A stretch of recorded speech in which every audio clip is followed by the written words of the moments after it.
This is a test of the boundary part alert system.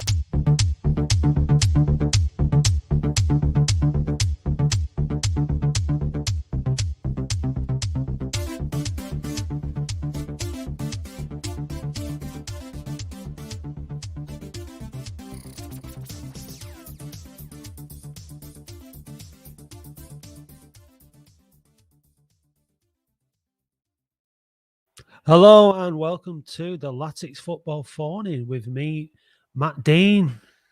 Where is he? See how the intro went really smooth then, because Dave's not here, annoying me, putting me off. But he is here. Whoa! Dave Rashid, have you moved to Turkey and married a Turkish waiter already? Yeah, like I'm this. Like Deirdre. Could- Deirdre Dave- Rashid. Could you have found somewhere a bit darker, Dave?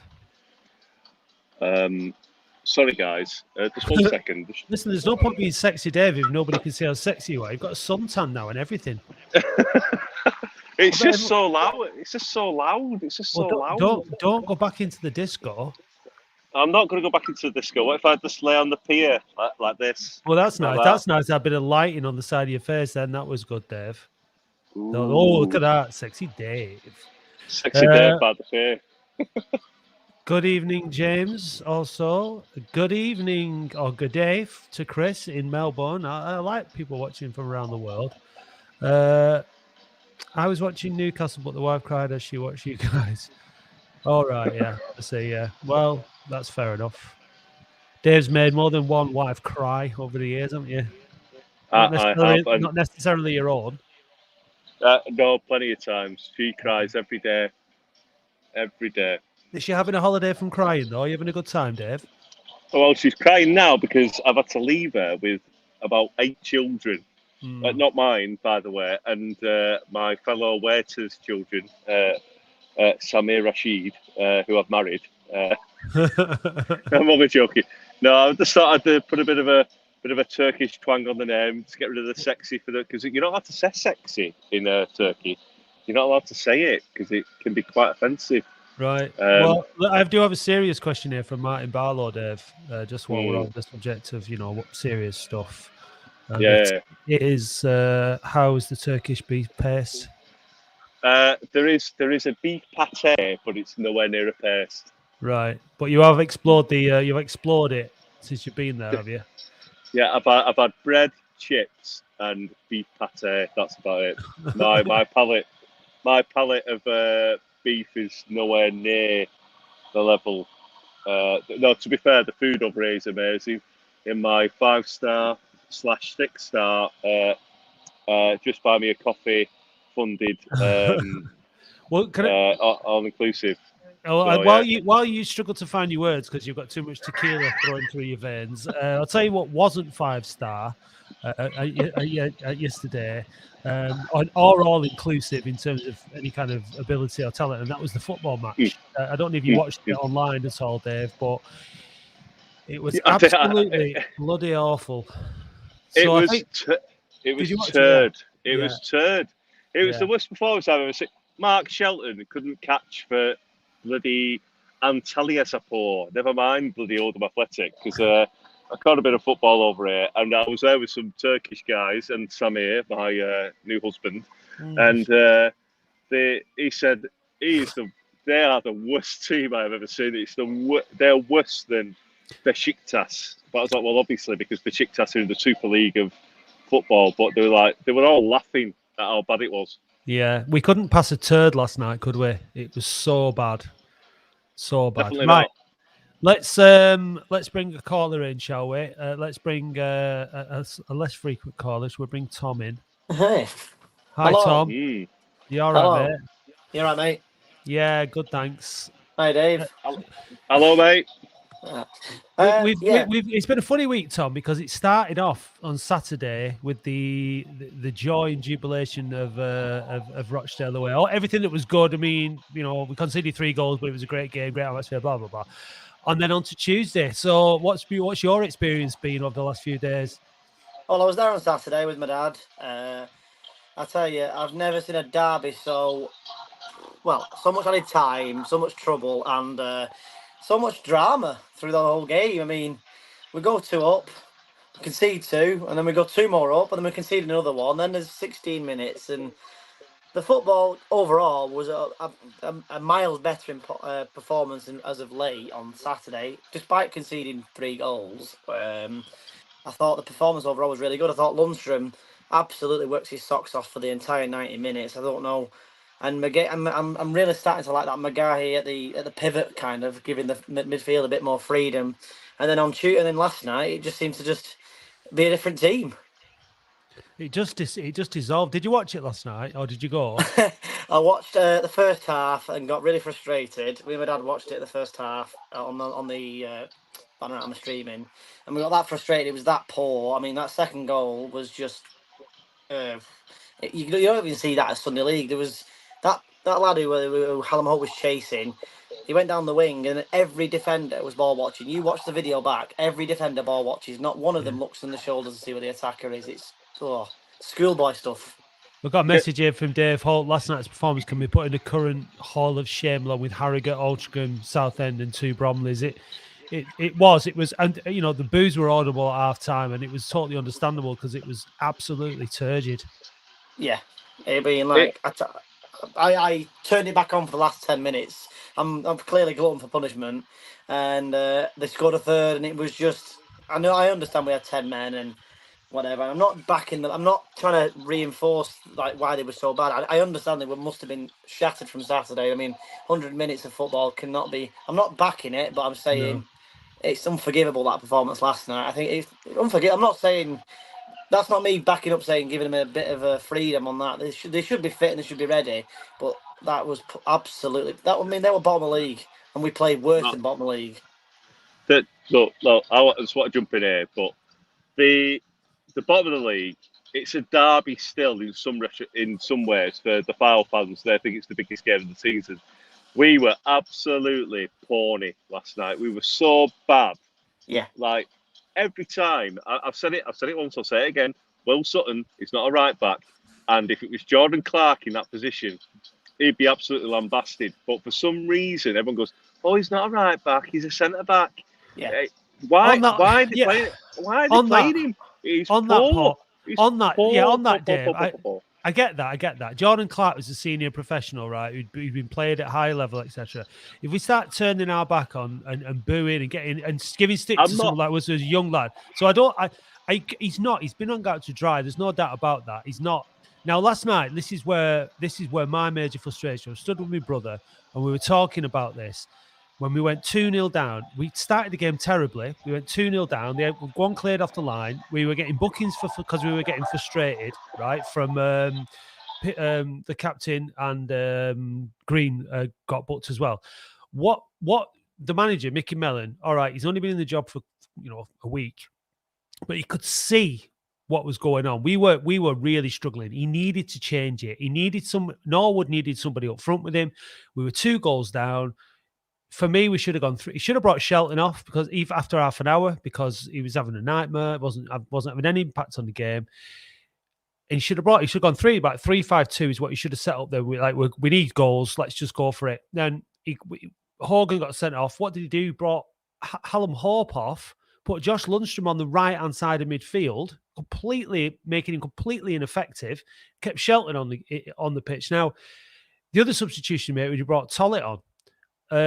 Completely ineffective. Now I don't like singling out players, but both Tollett and Shelton shit out of tackles in midfield last night, and that against Fylde played. They probably played last night as well as they played all last season because they got promoted last season, and they probably played like that every week.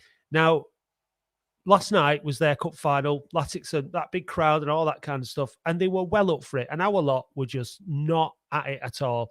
And they didn't show up, and they didn't win their battles, and they were an embarrassment to the shirt last night. And what they showed us were that they are not the characters and the men that can handle being in the biggest club in the division. That's what they showed us last night. They've showed it us against Dagenham and Redbridge and Maidenhead and all these other teams who have won the personal battles, and that is not good enough. And so we've had, this is on our third manager of the season now. It's on the players. They've got to come out against Altrincham on Saturday and show us that they're not a bunch of shithouses, because on Tuesday night they were a bunch of shithouses. Yeah, 100% agree. But the thing is, like, if you saw Mellon after the game, he was absolutely broken, weren't he? I think he was absolutely in disbelief of what he saw. And I think that's the challenge he's got as a manager of Oldham Athletic. We put all that passion, pride, and performance into Rochdale, and then we completely, the scales just completely imbalanced, and we implode against someone at the bottom of the league, as Tom just said. Where have we seen that? So, Dave, where have we seen that look on his face before? Unsworth, Sheridan, everyone, they've seen it. But the problem is, he must look at it now and say he's got a 3-year deal now. Unsworth didn't have the year to sort it out, and I'm going to leave. I'm going to have to go in a minute, but I'm going to leave it with this point. The midfield has to be sorted, and a right back has to be sorted. It's as simple as that. It's as simple as that. And and also play 2 up front, for goodness sake. It's not bloody hard, is it? Do you know what I mean? It's, going a 4-1-4-1 away from home against the bottom of the league. You can't have 1 up front against the bottom of the league, because it's just criminal. Yeah. It is, and it's shocking. It is shocking, but I'm sure Mellon may have the answers in the coming weeks. But we need to get it sorted rapid. We need signings. We need them now, and we need the board to back Mellon. And that's it. It's simple as that. Do you agree, Tom? Yeah. I mean, it started off with Unsworth playing 1 up top against Chesterfield, and then Dorking, and then having 3 strikers on the bench. That's unforgivable. Against teams that you should be beating no matter what, like Dorking. Why we played 1 striker and 3 on the bench, it baffles me to the day. I know he's not a superb manager, but I think even a kid would be able to notice that 2 strikers and 2 on the bench to change the game would be the more beneficial than 1 and 3 on the bench. And then the last few games, as good as Norwood is as a calibre of a player, he's not a solo striker, and our wingers aren't clever enough to support him in the little 1-2 give and goes, because they're not. And Devine Green, okay, had a good game on Saturday, but he's been terrible as of late. I mean, he wasn't interested last night.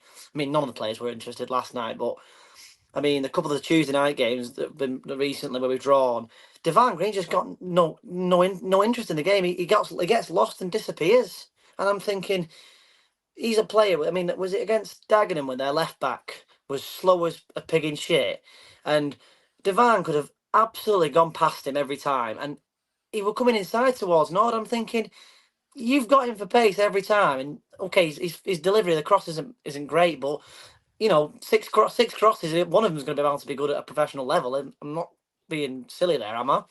Well, look, last night, like I've already mentioned, a very strange decision. Yeah, he brought Hope off and brought McGahey on, and then he put Lundstrom out on the right hand side. Green then played on the left. He was playing sort of on the side where we were stood, and he's got no left foot for a delivery. So, like, he's got him there on the left-hand side. He can't put a ball in with his left foot. Kitchen, wasn't getting up and down as much as you'd like last night. His decision-making off the bench. Now, you could say that, well, he's not been in the job very long. He doesn't know the players that well. Surely he's been spending hours and hours and hours watching game after game after game and getting an understanding of the players, you would have thought. Can I just say, Green can't put a ball in at the best of times with his right foot. Can he really? Let's have it right. Well, I mean, he scores some goals for us. He's got some strengths, but we've said it before. He's not going to give you his A game every game, is it? And again, last night it was just, we are lacking in various positions. Right, Dave, I'm gonna kick you out. You're going to enjoy that time with that new Turkish waiter that you've met, and have a good time. Yeah. Come back. Out. Make sure you come back. Out. I thought you said you were going. I'm gonna go. Right. Is Paddy Arwood on the call? Is he no, he's not. No, he's not. Oh, never mind. Right, okay. Another day, another save time. It for another time. Right. See you, Dave. Thanks, mate. Enjoy your holiday. Come back to me safe, won't you? I will, always and forever. All right. Bye, love. Bye. Bye, Dave. Right. Okay. Let's bring in someone's. Oh yeah. Okay. Let's bring Adrian in Shropshire. All right, Adrian. How you doing, Matt? Good. Before we start this bit, I just want to say, where is it? The presenter from Paul Marsh. Yeah, the presenters keep saying that we're hard to score against. Can we put this to bed now? When was our last clean sheet? I think the last couple of games we've conceded 6 goals, so we've gone from having what looked like a fairly solid foundation, where we were conceding the odd goal, but we weren't conceding many. That does, over the last couple of games, seem to have gone to pot, doesn't it? We seem to have lost our composure at the back. What was it that you wanted to say, Adrian? Yeah, I've got a couple of things, Matt. It's not necessarily about the football, unfortunately. It's more kind of off the pitch issues. One's not that important. The other one, I think, is really important. I went to the Rochdale game. Absolutely loved it. Frenetic, but I absolutely loved it. Fantastic atmosphere. Loved the game. But unfortunately, I'll come on to this in a minute. I was at the end of the pitch where the real serious stuff went on. The on the pitch, the fighting and stuff, and I'll come on to that in a minute. But I tried to listen to the game last night. I tried to get on an Athletics player. I've said this before, and that was so frustrating because I mean, it'd be easier to kind of tune into the home service in Nazi-occupied Germany on a wireless radio than it is to get on Athletics player. You know, it's just get a hiss. It's just so frustrating, and the commentary it's woeful. It really is. And I think the club need to do something about it. I mean, we're never on the BBC, so I subscribe to that, listen to it. But I just try and listen to the feed coming from the people who are sitting next to Roy and the other guy. I mean, he's a kind of like club treasure, but it's just woeful. And they've got to do something about it. Only got into the game. I'll tell you what, Adrian, what I enjoy more when I'm listening to the Latics commentary or commentary of Latics is when the commentators are a bit more sort of impartial, or they're looking at it. They're looking at that game in sort of in isolation, because and sometimes you listen to the away commentary and you get a better sort of perspective on the performance sometimes. I will back. Just sorry, Adrian. In the defense of the guys that do it, was it Alan who did the commentary last night? I don't know. He's the guy who does it. Yeah. I'm sure. I'm not knocking them, man. They do a good job, but it's just not the qualities. It's just not. It's just frustrating, and you get no sense of how the game's It's a hard job. I mean, it is a hard job doing commentary. It's not easy.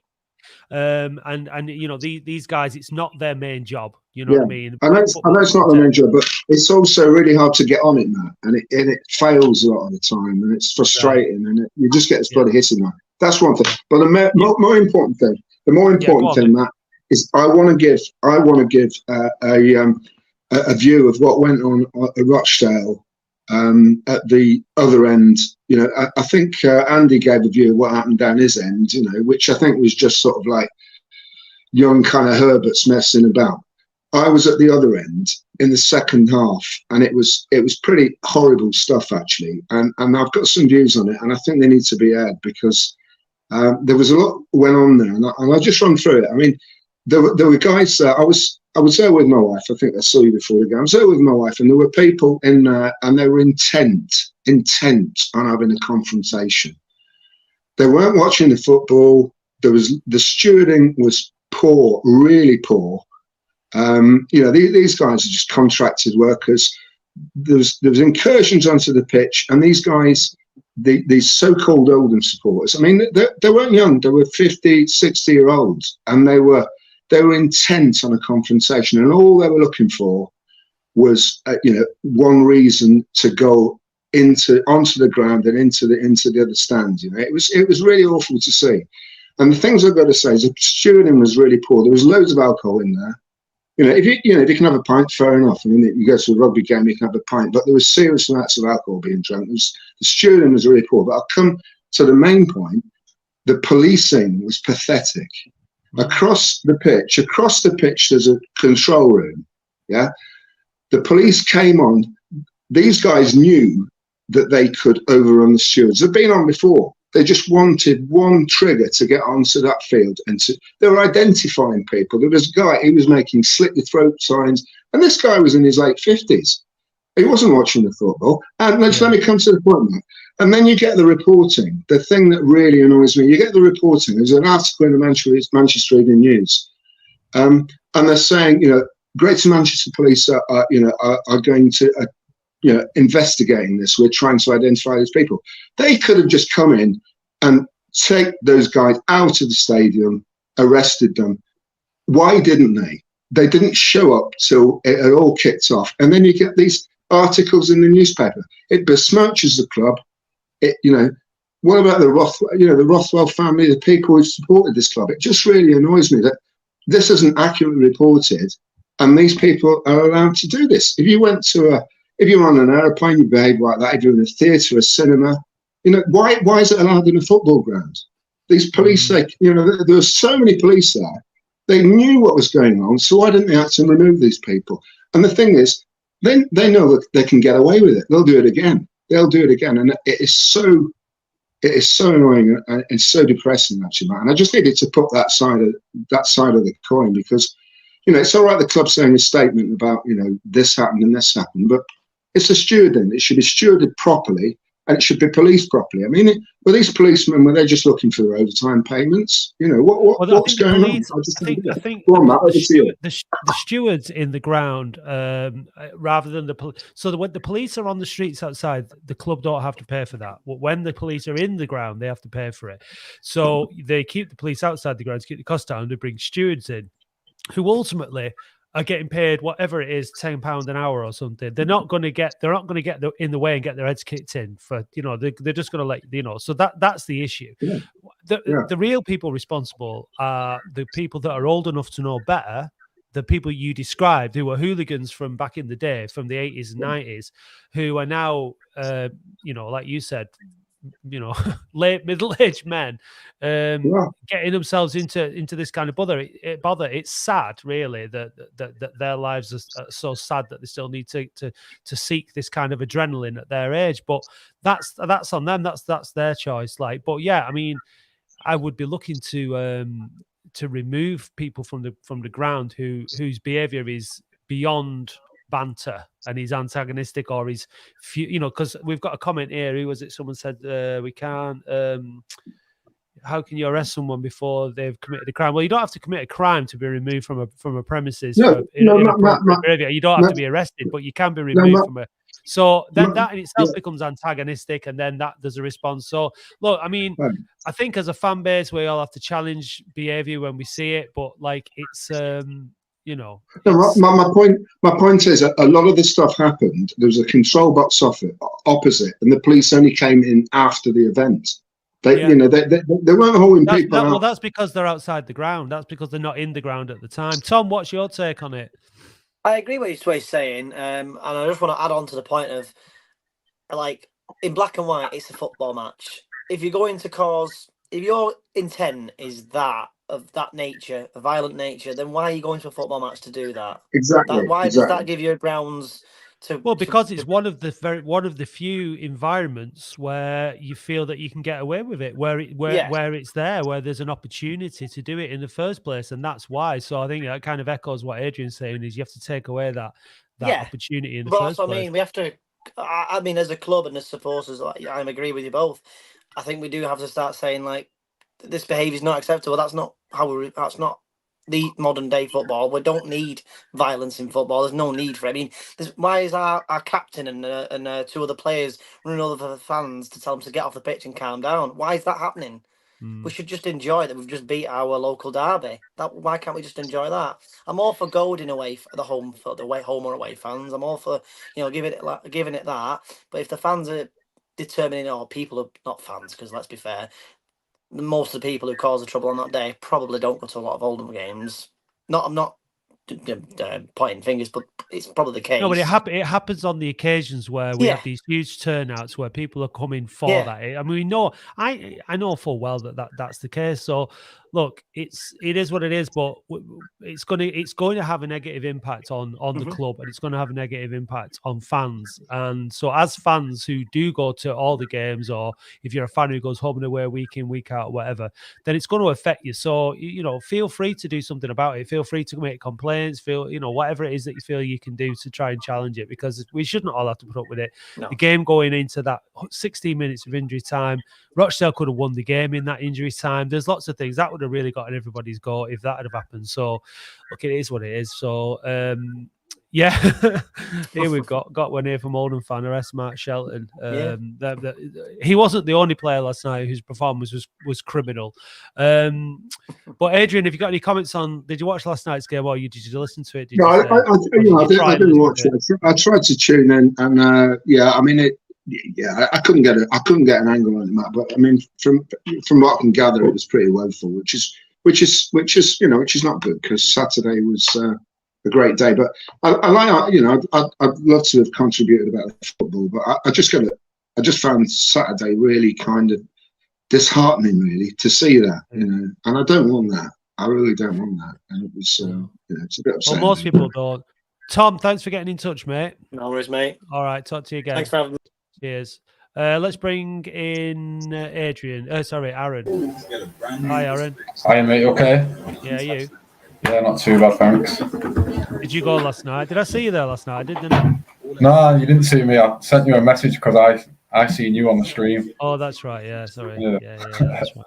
Yeah, I was congratulating the goal scorer. Congratulating him. They're not Fleetwood filed. Yeah.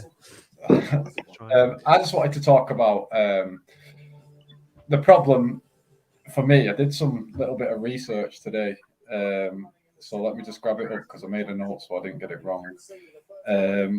When we play a midfield that contains Shelton and Sharon together, that's happened on 9 occasions this season where they've started. From the 9 games, we've won 1, drawn 3, and lost 5. Right. Now, we've played a total of 18 games. So the other 9 games where one or the other has started, but not as a 2, we've won 5 and drawn 4. Right. And we haven't lost any. So that midfield of them 2, either if it's together, it consistently doesn't get results. And if it's broken up, it consistently does get results. Weren't the club looking for a data analyst recently? Because can you get in touch with the club and check? Because that's some information. With that kind of research, you should be definitely exactly, mate. I don't waste my toilet time. So that's really interesting. That, Aaron. I mean, it's not. We probably could have guessed that it would have been leaning in that direction, but to actually have it in the stats like that really does back it up, doesn't it? As a midfield duo. And that's what really got me last night when he moved Lundstrom out onto the right and put and left them 2 in the middle together. It was just, oh God, game over. Yeah, and the thing is as well, I mean, I watched it last night from start to finish, and if you was a neutral watching that, you'd have said that we was a team bottom of the league. Yeah. But again, just going back to what I've said, when you look at the stats surrounding when them 2 start together, we've got 4 points from 9 games. Effectively, that is a bottom of the league side. Yeah. So it's really frustrating when as soon as you see them 2 come out together. I don't know if the other players feel it or what, but it just doesn't work. But to be honest with you, Aaron, I think that Shelton feels it. I think Shelton is playing. He's a player with no confidence. He's playing with no. He can't be as bad a footballer as he appears. I think a lot of it is his confidence. I think, like you said, I think it's just the feeling of everybody around. There's just this because the players know when they're in a team that they think is going to win the game, and when you're in a team that you think is going to struggle. They know that, and I think he knows. And it's all sort of like no. This is Mickey Mellon's job now, isn't it?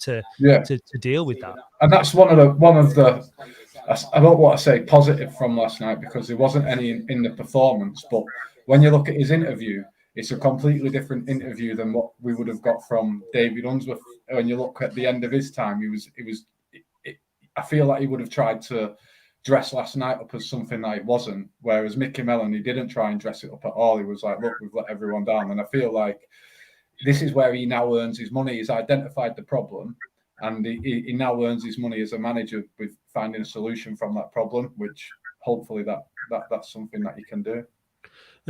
Craig here said that Shelton wasn't in the worst 5 last night. I mean, I thought they were all poor last night. I mean, Hogan has been pretty solid of late. McGahey obviously played those 2 games and played well, like Mickey Mellon said in his interview. That he's come back from a long layoff, so it was a bit too much for him probably. But his passing when he came on was poor. Hobson was giving the ball away constantly, and everything was looking like hard work. It was just a poor performance all round, wasn't it? And it was a team that, like you said, that looked like a team down the bottom, playing with absolutely no confidence, no belief, no coordination, no synergy, no organization, no leadership, no character. It was all these things. It was like going back to the first game against Southend. And so how then do we pinpoint what the real issue is then, or how does Mickey Mellon go about doing that when, you know, we're on our third manager of the season now, and the problems are persistent and they remain. Yeah, and but again, if you look at the I just can't get over that. If you look at them stats, you've got to split them two players up. We can't start with both them players because the facts don't lie. When you start with them, with one, we've got a win rate of about 12%. When you start with one or the other, it's over 50%, and there can be no other. You can't argue with that because it's there. It's what's happened. Well, last night we had missing in midfield. We have Dickinson missing. We've got Ward, Dan Ward still missing. McGahey was obviously not considered for that position. So we are still light in midfield, aren't we? Unfortunately, whether or not they'll bring anybody else in. I thought that taking Hope off was a poor decision because he's going to cover every blade of grass for you, and he's got a bit of a threat in him. So I thought that was a poor decision yesterday. I wasn't impressed with. I'm not gonna call for Mickey Mellon's head for the decisions after one game, but I was a bit confused by it. I thought I would have liked him to have been a bit braver in his second game in charge. I think the thing is nothing to lose. The thing is as well is. Sometimes when we've watched these players for like either the new signings since the start of the season and from last season, so we kind of, as fans, I don't want to say we know more than him, but we know what we can and can't expect out of certain players, and he's only been in for a week, hasn't he? So when we say, "Oh, I wouldn't have done that," he's looking at it from fresh eyes. He's only just come in, but I do think you are right in what you're saying. We are missing key players, but we're carrying a few passengers like. I feel we've got certain players, and I don't want to dig players out like live, really, but you know, I think Ben Tollitz and Fondop, they play well for you 3 times a season. They'll have excellent games. Other than that, they average or they get bypassed in the game. Yeah, and I do think as well. I was having a conversation with my mate this morning over Instagram. If we'd have lost last night, but I'd have felt.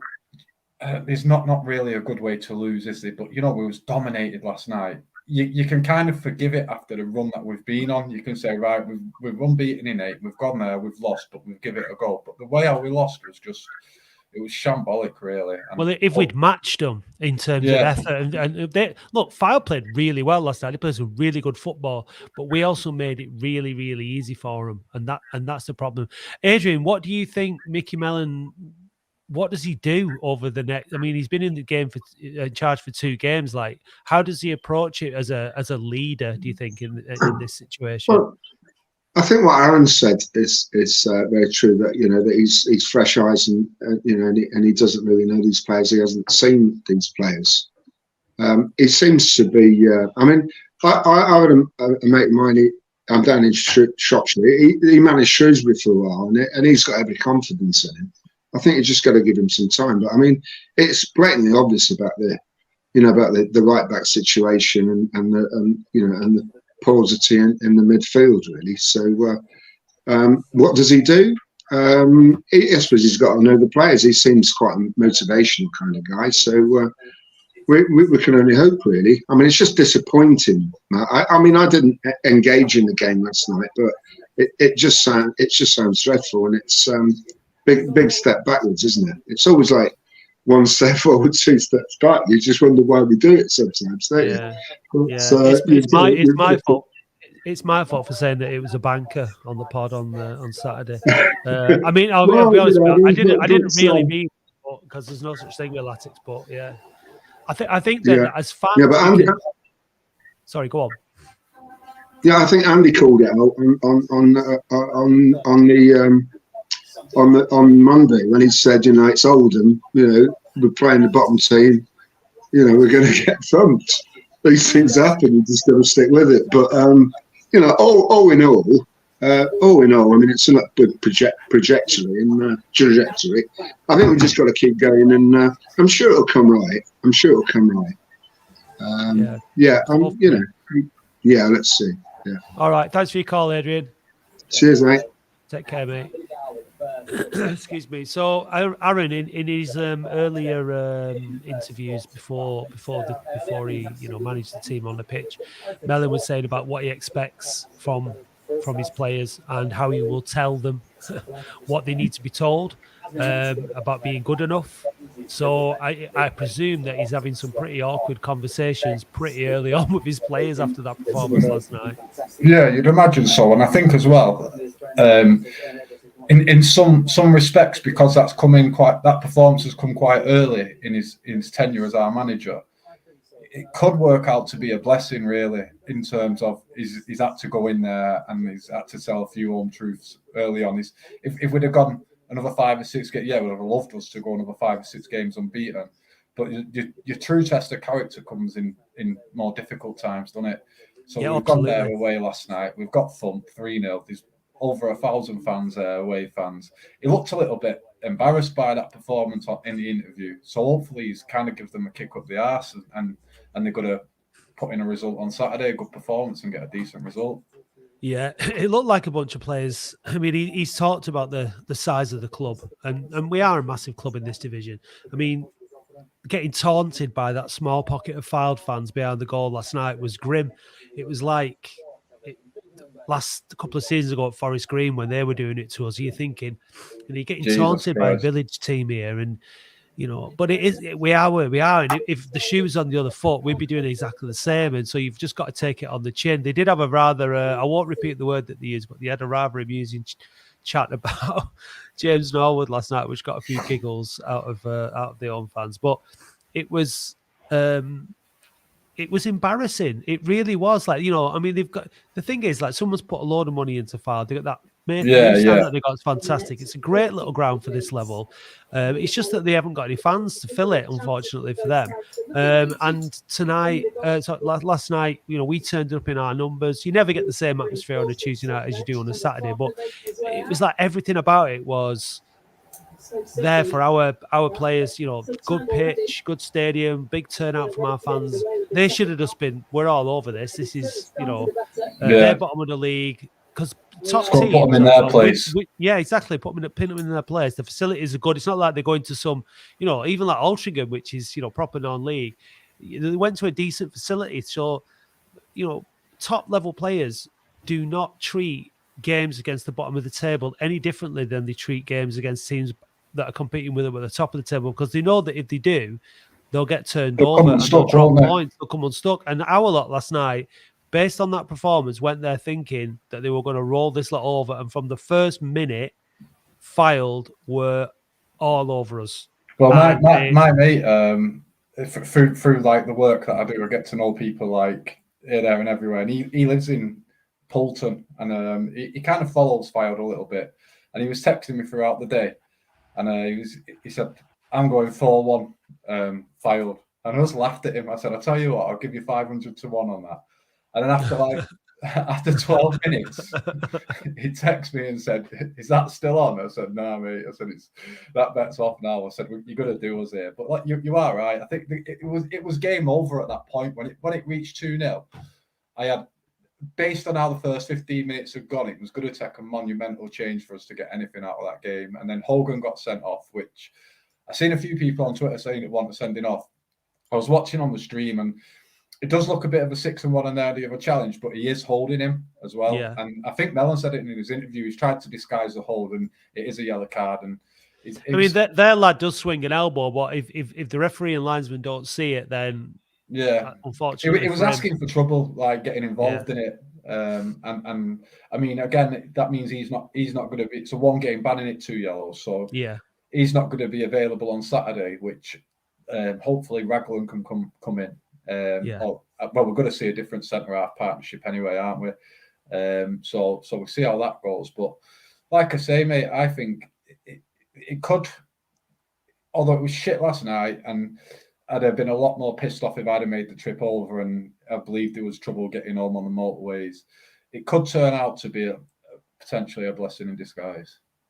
Well, I mean, the thing is, it's the truth, and it is where it is. That if that team's got that kind of performance in them, then it really needs to be addressed and dealt with, and you're always going to be shown up at some point. I mean, the game against Altrincham has got a few days with them on the training ground, and he can have a look at the teams that he's played so far and see what changes he thinks he can make in terms of what he's got available. And we just have to go again. We have to put it behind us, and we just have to say, right, it's important that we actually beat Altrincham at home for the first time, because we didn't manage that last season either, did we? So, yeah, I mean, look, it takes a long time to turn something like this around. It doesn't happen overnight. We're seeing that now. We're seeing that, we have to be patient. But we always say we can put up with losing if you lose the right way. As long as you've matched them and like against Kidderminster, we scrapped and battled for that win. And if it had been a draw, you'd have said, all right, but Kidderminster played well, but at least we had a goal. But last night there was just absolutely nothing. We had no chances at all, no shots. No, we didn't look like scoring at any point. We was really toothless. bad. But I think another plus thing about it, well, I say about it, not about the game in general, because it was shite and the performance was shite. But a plus thing that's supposed about this kind of league is, after that dreadful start that we had, we had like a decent run in between, fair enough, but we're still within touching distance of the playoffs. We're not miles away, and it just summarises how shite the league is. If we can get on another little run, if we go 8 games unbeaten now, from the position we're in now, we'll be banging the playoffs. Yeah. So I think we will make the playoffs if we split that midfield up. Yeah, I think we will as well. Make sure you just go and leave that in a brown envelope underneath Mickey Mellon's windscreen wiper on his car, and then we'll take it from there. Right, listen, thanks a lot for your call, mate. Really appreciate it. Mate. Top call, top stats. We'll see you soon. Cheers, man. Nice. Right, yeah, that was excellent. So please do that with the envelope, because he does need to know that. Although I'm sure he's got his own inclination now after last night. Let's bring the Ibster in. Hello, Ibby. Hiya, Matt. You all right? Yeah, how are you doing? I'm all right. I'm enjoying my holiday, but not the results from last night. It was appalling. I know. It really was. It was terrible. But at least you didn't have to actually endure the performance, because as bad as the result was, the performance was even worse, let me assure you. Yeah, I thought the Rochdale game was very interesting because I didn't manage to watch it at home. And it was full of dramas, and I thought that was a big win, and hopefully we would put that into our next game. But it cost us, and the team selection was bizarre, and I don't understand why Mr. Reeder's been left out of the squad. And also he needs these signings in, because if he doesn't get these signings in, what will happen is he probably will end up losing his job. And I'm not calling for his head at the moment, because it's too early. Yeah. No, he's going to have to bring players in. There's no doubt about that. I mean, whoever was going to be the manager was going to have to bring players in. We've been over this. I think we all know as a fan base where our weaknesses are in the squad. But what good managers do is they get better performances out of players that are struggling, and that's what we need from Mickey Mellon now. He's got a bunch of players there that can perform on a given day. The only change he made last night to the team was bringing Shelton in from a game, but it obviously made a huge difference. Like I said already, I wasn't sure that tactically he really did anything that affected the game.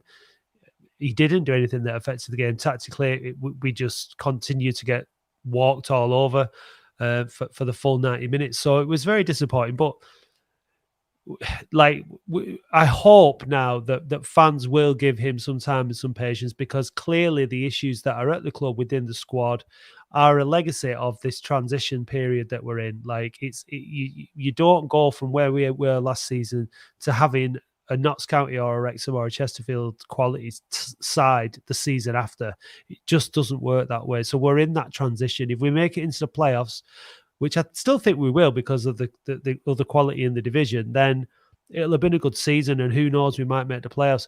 We might make, you know, a promotion and contention out of it. But then if you go up into League Two, again, you're miles off the pace in League Two, so it's going to take a bit of time. And we're, as Oldham fans, we know that you don't just get the easy route. We're going to have to work at it.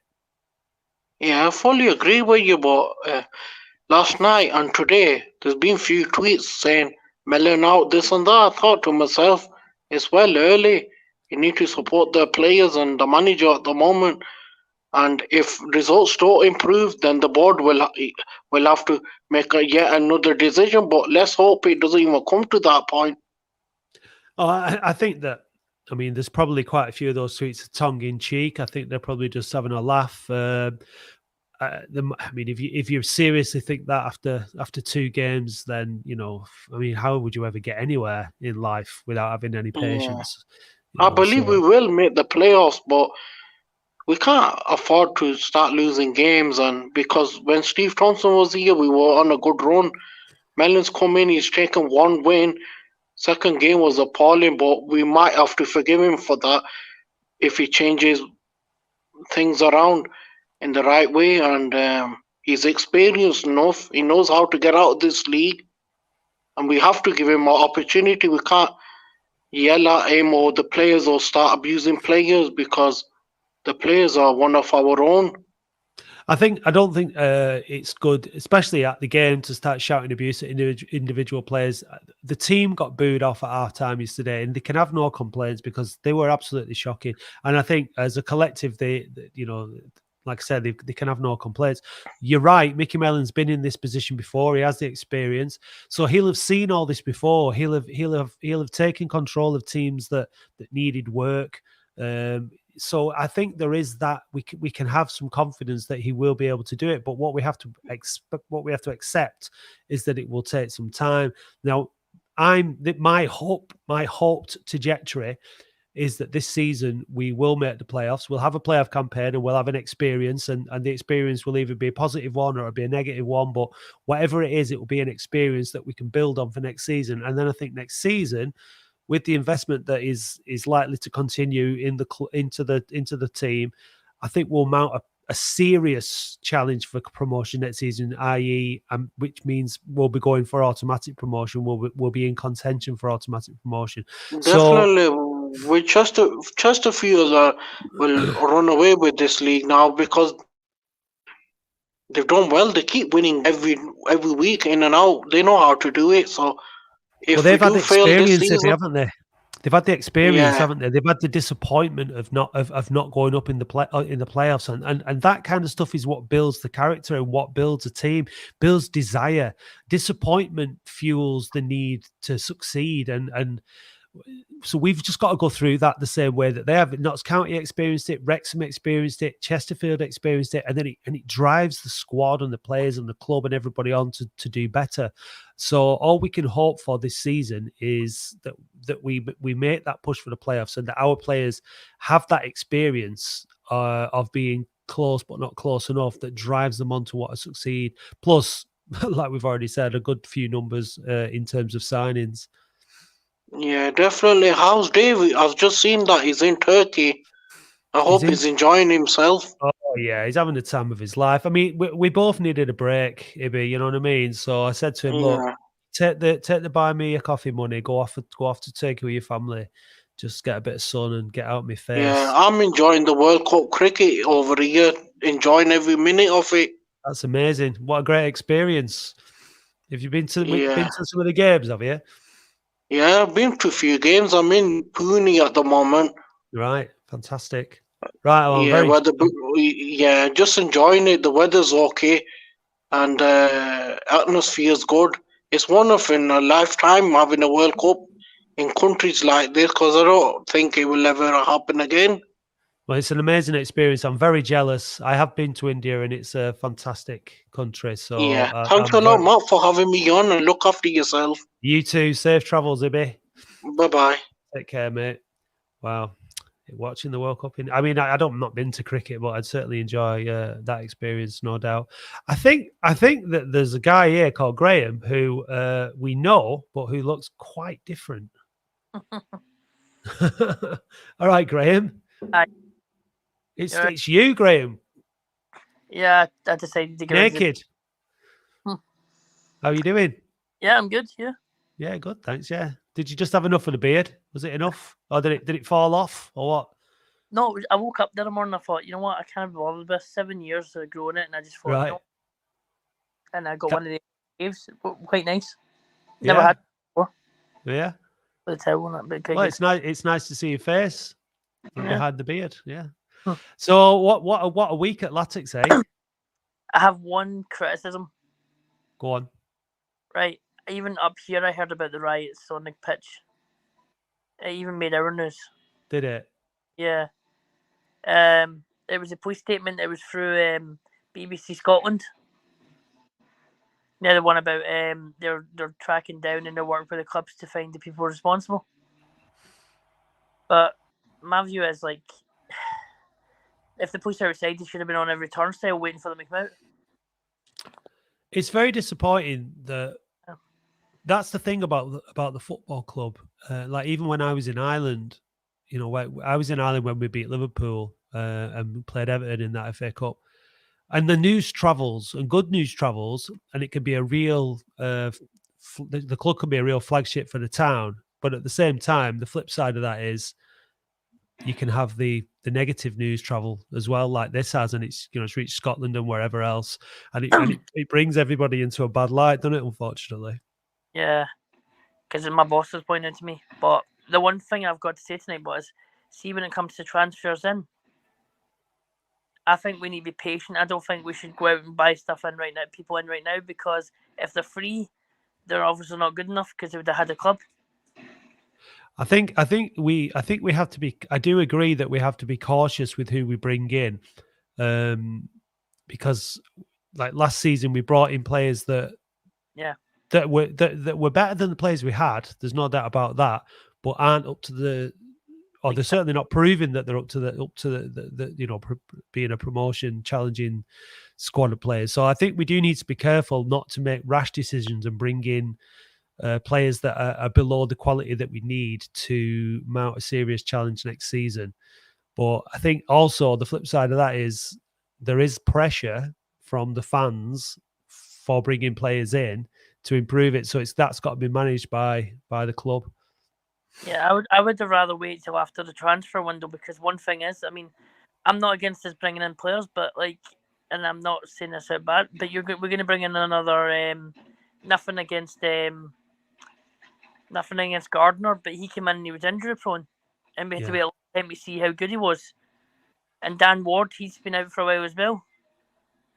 It's such a shame with Dan Gardner, because to have him in that team, I mean, that good run we went on involved him in the side, didn't it, in the midfield? And you know what? I keep forgetting about him. He's, when we're talking about midfield, I was listing the midfield players before, and I forget that he's there because he's so inconsistent in terms of being able to play. And it's such a shame, but it is what it is.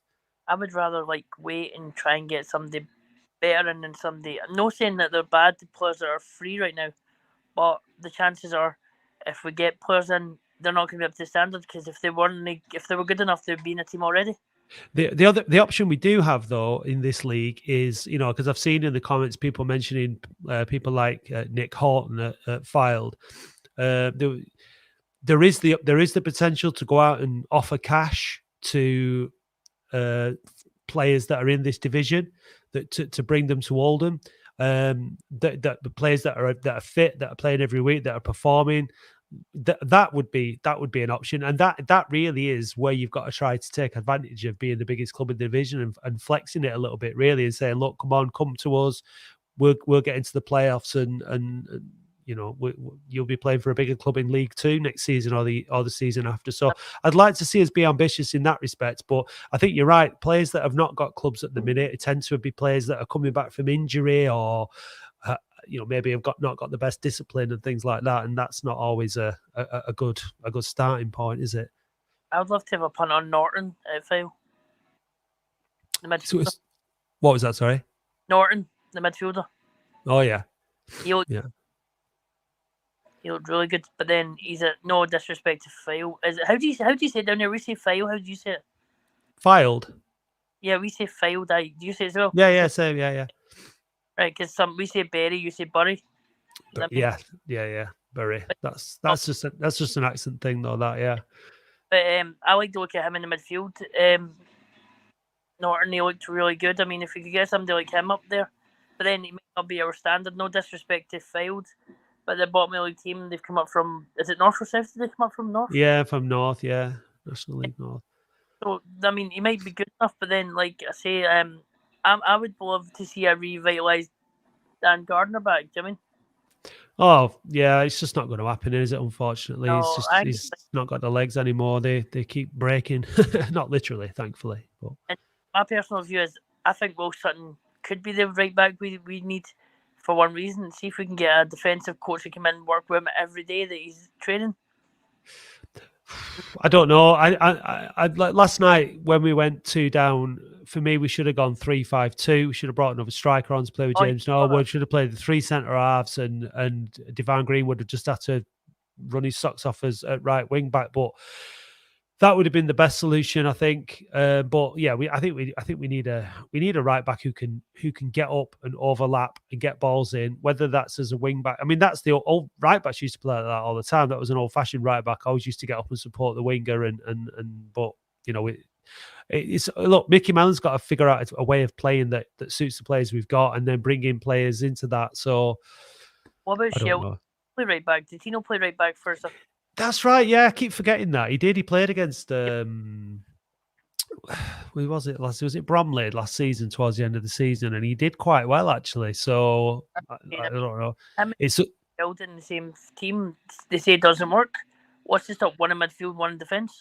Well, it certainly can't be any worse than having them both in midfield. That is 100% true. So, and also we've got Freeman as well. But my brain hurts when I see that.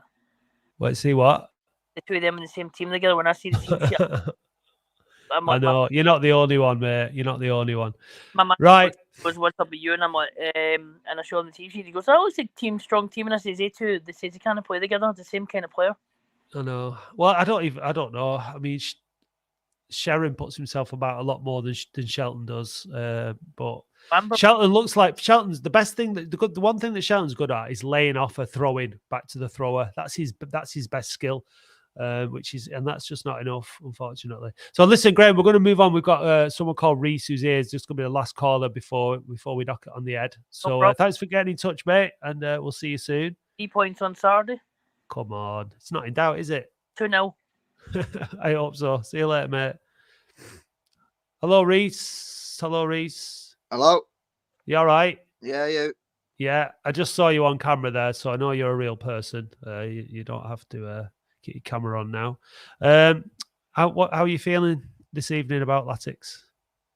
I mean, look, we played well against Rochdale, and I think I don't know what happened against Fylde.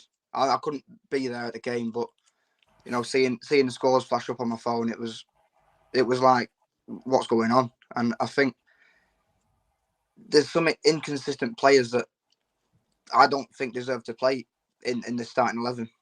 And I think that, you know, they're just not good enough for where we want to be. Do you think that's in terms of their talent and ability, or do you think it's in terms of their attitude?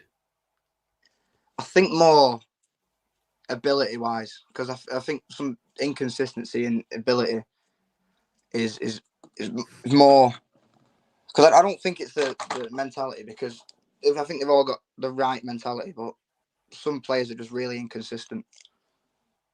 Where does inconsistency come from, though? Does it come from? I mean, you know, we've all played.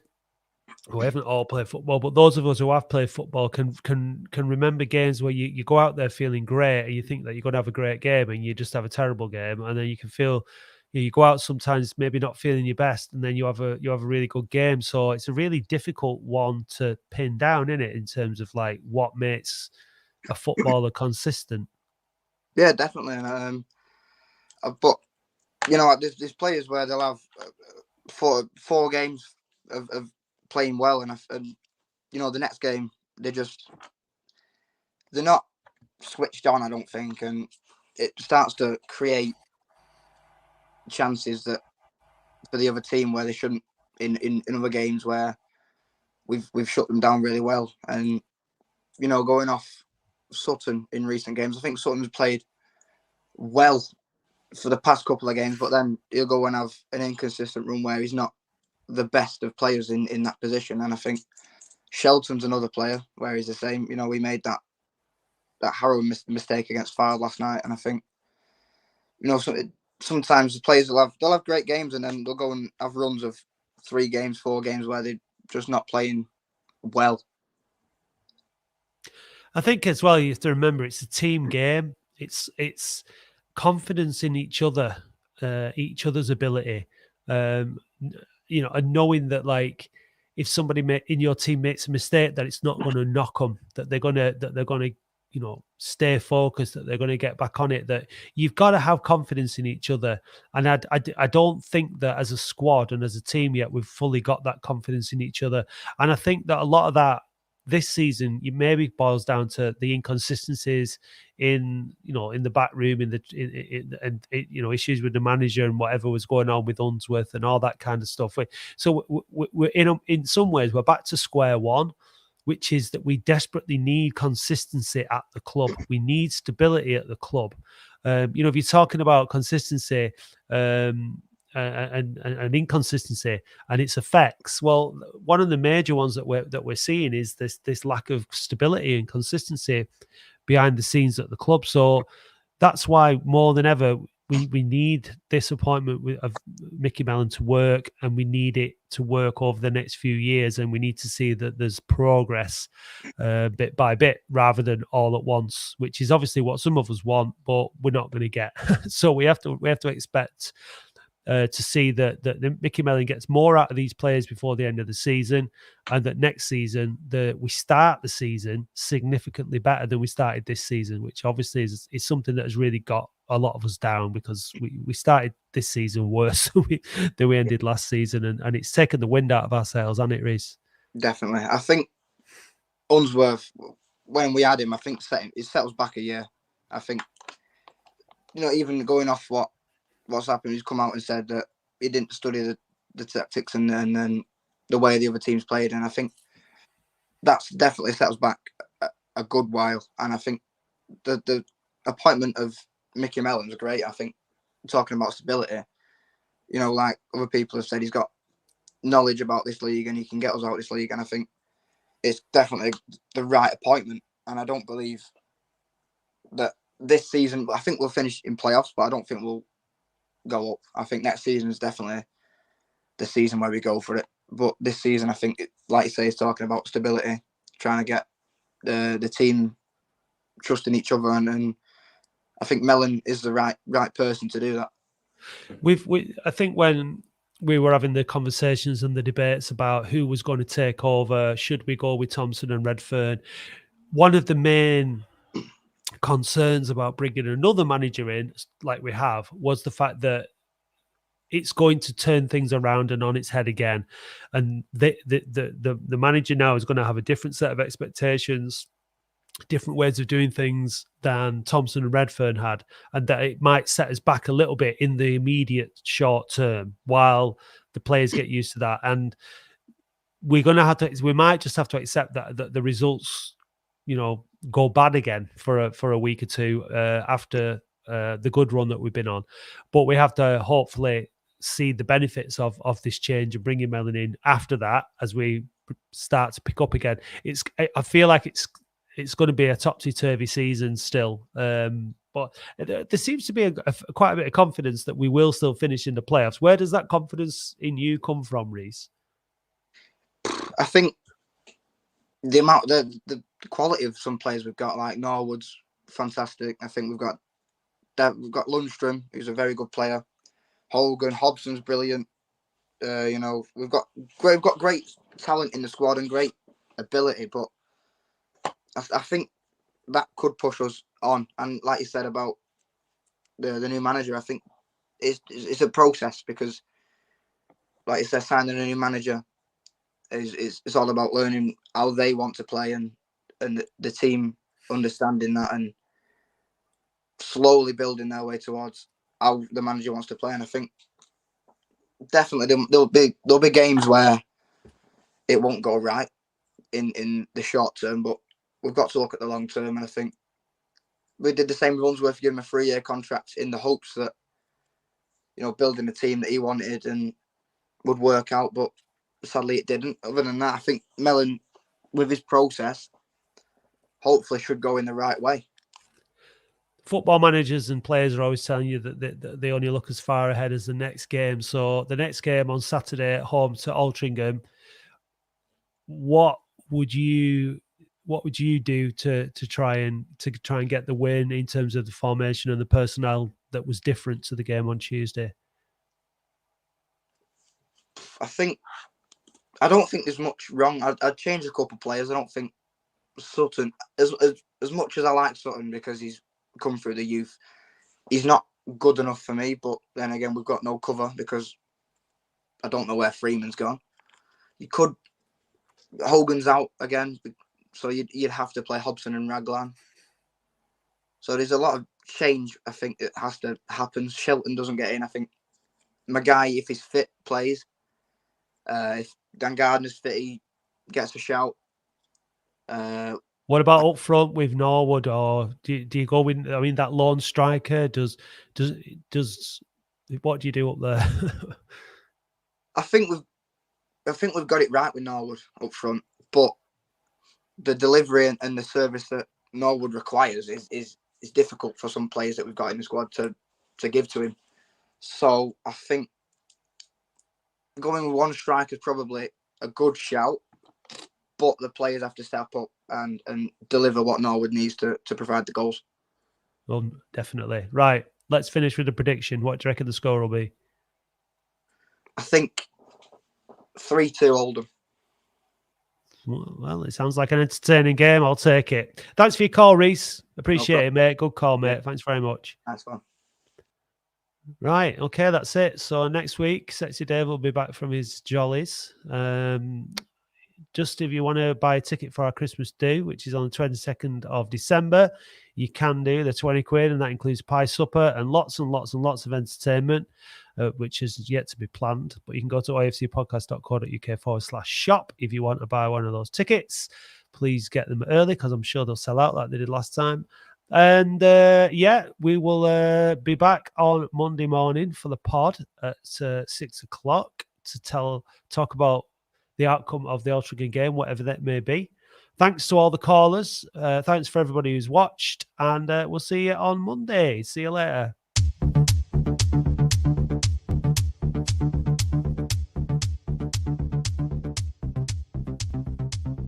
Thank you for listening to the Boundary Park Alert System, a QPod production hosted and produced weekly by Matt Dean, Andy Halliwell and Dave Bradley. QPod is Oldham's only dedicated podcast production company, and if you'd like to learn more about how podcasting can help take your brand to the next level, visit kupod.co.uk.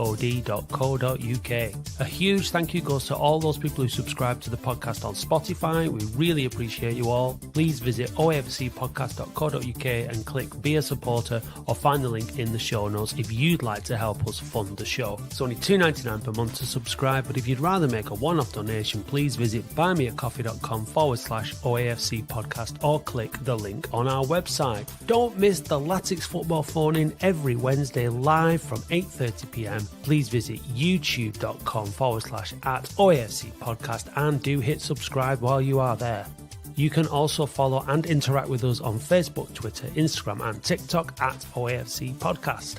Big thanks go to Eileen Finnegan for writing our excellent weekly blog, which we encourage you to read on our website every Saturday morning, and also to Paul Prendergast for providing us with all the Latics Mind questions. The title music for the show is by Manchester DJ and producer Starion, and for more information visit bandcamp.com/Red Laser Records. If you'd like to be a guest or contribute to the show, we would love to hear from you. Until then, see you next time.